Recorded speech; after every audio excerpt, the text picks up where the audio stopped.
Господине, бихте ли се представили? Казвам се Мехмед Сали Али и съм от Русе. Така, дойдохте преди малко на преглед. Да, бях на преглед. Точен ли беше преглед? Абсолютно много точен, даже много повече от точен. Да. Има неща, които аз не ги знаех, а ги научих тук. Добре. Открих, че имате проблеми с врата. Да, врата, лимфния възел. Лимфен възел, доста подут. Доста подут, да. От колко време е подут този лимфен възел? От 10 години. От 10 години. Да. Какво предлагаха лекарите? Предлагаха химиотерапия и лъчетерапия. И биопсия. И биопсия. Биопсия вече ми направиха. Да. Добре. Аз обещах, че ще наместя врата, ще наместя рамото и лимфния възел ще спадне. Да, точно така правилно. И така стана.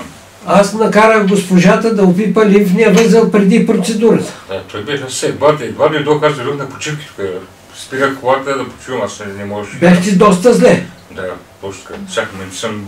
Болката във врата беше много силна. Да, много силна. Болката в рамото беше доста силна. Аз не може да я дигам. Ръката не можехте да я вдигате, не можехте да я движите. Точно така, правилно. Да. След процедурата какво стана?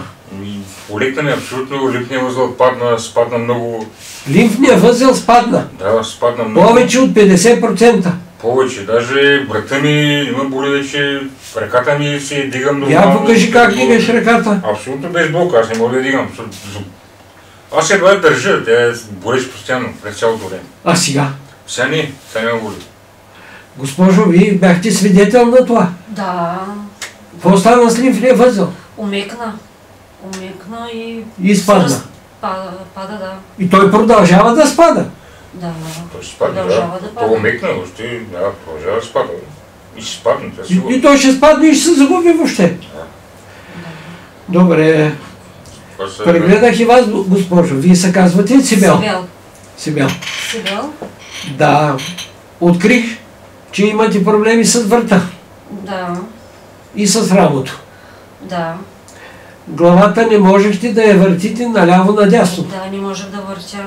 Голям проблем беше. Голям проблем беше. Добре. Буташе ми очите. Да. Боляха ви очите и сълзяха очите. Сълзяха очите. Така. Направихме една процедура. Да. Какво стана? Чувствам се перфектно. Перфектно? Перфектно се чувствам. Той за 5 минутки обновен човек се чувства. Добре. Обновен. Как е врата?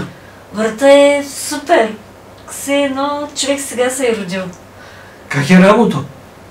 Идеално. Напрежението в очите намаля ли? Намаля. Как се чувствате? Добре се чувствам. Оправихме и гърба? Много капки съм ползвала, много нещо съм ходила навсякъде. Така си остава в едно и също положение. Години наред. Дойдох тук и се оправи за 5 минутки. Добре. Кой ще повярва на това? Хората ще гледат този запис. Нека да дойдат да видят. Нека да дойдат да се уверят. Да. Дали? Да. Нека да... Защо... Аз ви благодаря за този запис. Как ви изпращам, господине? Супер. Сега в момента съм добре. Супер. Да. Госпожо, вас как ви изпращам? Идеално.